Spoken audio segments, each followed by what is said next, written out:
Well, good morning, everyone. My name is Mighty Stream. Today is August the 16th.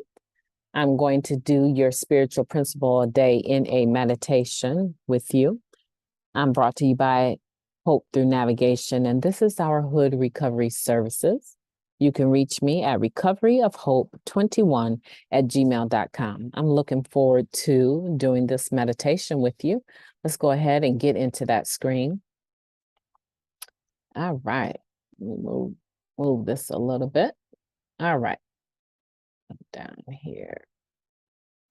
All right. It is entitled Our Commitment to Encouragement. As a group, it's our job to be tolerant, listen well, hear the message through the mess, and encourage newer members to grow. Talking about growing again. Guiding principles, tradition 10 for groups. Practicing encouragement, especially with newer members, is a job not to be taken lightly. Encouragement breeds hope, which leads to a willingness to change, which leads to courageous action, which leads to growth that can be miraculous to witness. When we consider the importance of encouragement, we realize policing the message or the messenger is likely not helpful. We all hope to be met with empathy and encouragement, not an explanation about outside issues. We can overlook when a newcomer misspeaks. When we're tempted to correct the way someone shared, maybe we offer a hug instead and our phone number. The share that hits the marks of solution-oriented, message-carrying, and utterly authentic, all before the timer goes off, may not happen every day. And is that even our goal? Many of us believe sharing honestly is the solution, and actively listening for the message reflects our empathy and encourages others to speak honestly. We can validate each other and also model how to connect the dots between what's happening in our individual lives and the process of recovery we all share. When we provide each other with support and encouragement, we're more inspired to be part of each other's growth. Encouragement is living by example, as much as it is the words we utter. Rather than critique a group member's way of handling a problem, we share our experience with a similar solution, a similar situation. Through it all, we witness each other's courage to endure some unimaginable conflict and strife and stay clean through it. NA members' encouragement has provided the nudge I needed to take one more step forward, a member recounted. I was told not to quit before the miracle. My suggestion is to not quit during or after either. That's beautiful. We've all shared a mess at some point. Heck, we've all been a mess. But the encouragement I received gave me the courage to learn and grow.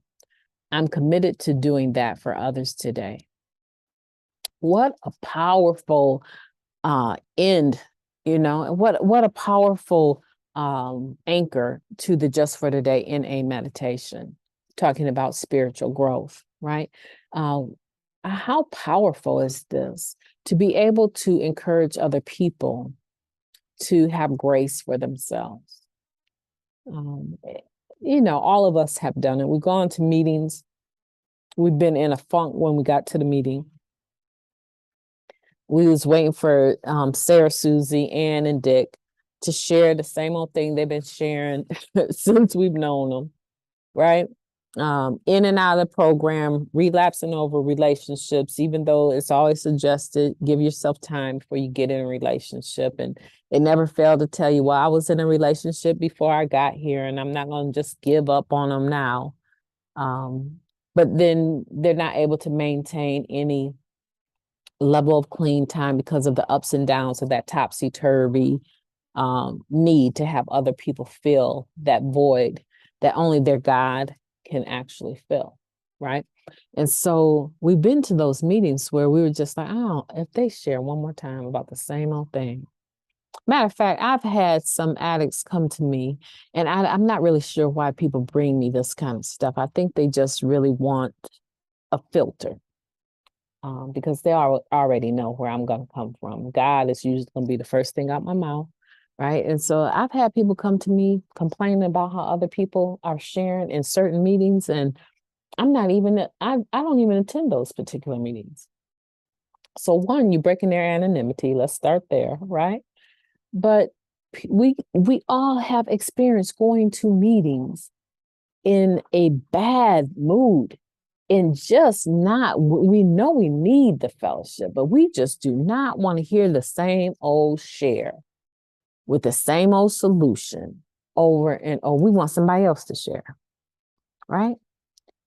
This meditation makes it really, really clear, right? That particular share that is marked by the solution, is solution oriented. It's carrying a clear NA message. It's absolutely authentic, like it's their truth, right? And they end it before the timer goes off, before the buzzer goes off, right? It may happen, but it's not going to happen every meeting. It's not going to happen every day. And it may happen often during the meeting, but there's going to be some people that are always going to just be warming up to the truth right at the time the buzzer is going off. Some people have that 5 minutes of BS that they have to get out of their system before they can get into the 6 minute of telling it exactly how it truly is, telling their truth, right? They don't have the ability to streamline that BS. They still need to preface what they're about to say. So to make sure that you really understand why they acted the way that they did, they want to make sure they tell you all of the nuances before they get to the conduct that is bothering them and haunting them. And so in that 6 minute, they go ahead and start telling their authentic truth. By then, everybody is upset because now look, what? The buzzer has gone off and you're still talking. When is the chairperson? Now the tension is no longer even on your message. When is the chairperson going to stop them from talking? Everybody's looking at the chair, and the chair is so deeply engrossed in what this person is saying in their story, or they're acting like they're engrossed, but they're really trying to think, where can they get the courage now to stop this person? Because yesterday they didn't stop them. Matter of fact, last week they didn't stop them. It's been a month since the chairperson has effectively told someone, your time is up. Please, part of sharing is sharing the time. Thank you for sharing, right? Because they don't want to be rude. Forgetting the fact that when you don't handle that properly, you're being rude to all the other people in the meeting, right? And so people start watching their chairperson instead of listening to the share. Right? We've all been there. Come on, I know I have. That's why I can tell this story. Like I can tell this story like the back of my hand. I can tell it like it's a real life situation because I've been there. I've been the person that just was like, I have got to get this out. I have got to keep on sharing. If they're not going to stop me, I'm going to keep on talking. Or I've been the person, like some of the old timers, right? I just told myself, oh, when I had 10 years, I told myself, I don't never want to be like these people that have 20 years. I don't ever want to come in a meeting and just take the whole meeting hostage for 20 minutes. I mean, some people, that's all they do. They come in a meeting, they can't handle silence, right? So they're going to now start to proceed to teach us about all the 12 steps and the traditions in their share. And they haven't told you one single thing about what's going on with them in the here and now. And then they wonder why people don't want to be bothered with them as old timers, right? And I tell myself, I'll never be like that. Honey, child, please, let me tell you, I've done that so many times. I've done that so many times because I felt it was my obligation to Narcotics Anonymous to set the record straight after listening to a bunch of nonsense, that I must come in here and at least break these steps down for y'all. If I don't do nothing else, hate me later. Still so out of whack. You see that? Like so spiritually out of whack and so full of contradiction. So basically what this meditation is saying is let's be committed to encouragement, right? Let that be a spiritual principle. Let us allow people to make mistakes, right? We don't have to correct the newcomer. Eventually, the newcomer is going to say something. Oh, I love it when they come to the NA meeting and they say they're sober. And we already know in the formats, right? We choose to use the terms clean and addict and recovery, not sobriety, sober, and whatever else, right?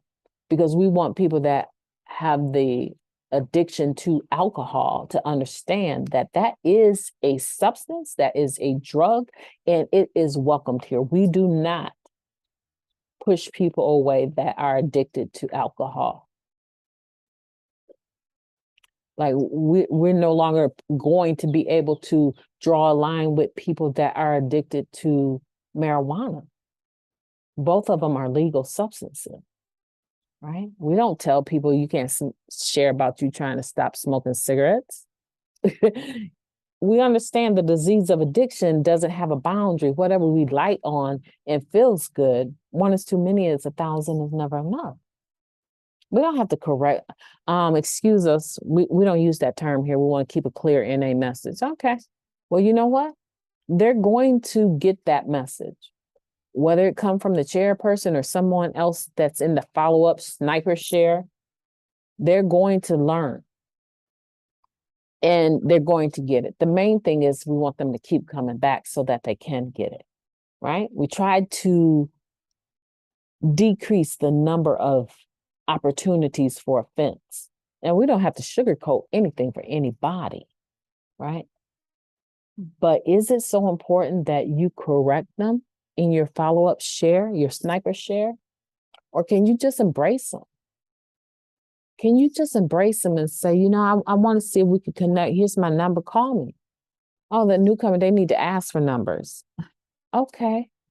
Used to be a day and a time where it was just common to take the meeting list with all the lines on the back of it and just pass it around the meeting. The first time somebody said that they were new or that was their first NA meeting or they're just coming back, we would automatically pass the list. And you never fail. You get that person that says, I don't know, they gotta want it. I'm not giving my number to somebody that don't even want it. Walking around with my number, identifying me. Right? And they're using the spirit of the anonymity to justify why they won't put their name and number down. I don't know this person. I don't know where they hang out. And they're going to have a piece of paper on them that has my name, my first name and last initial, and my phone number, my cell phone number. Hardly. They're not getting my number. Right? Who hasn't thought that? Who hasn't reacted that way? Right? We all have.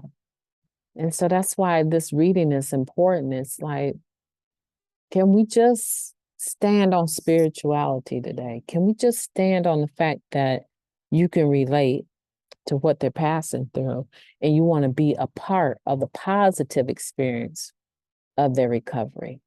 You want to encourage them to keep coming back. Try to do harm to no one. You know, newcomers are always looking for the differences. They're ready to bolt.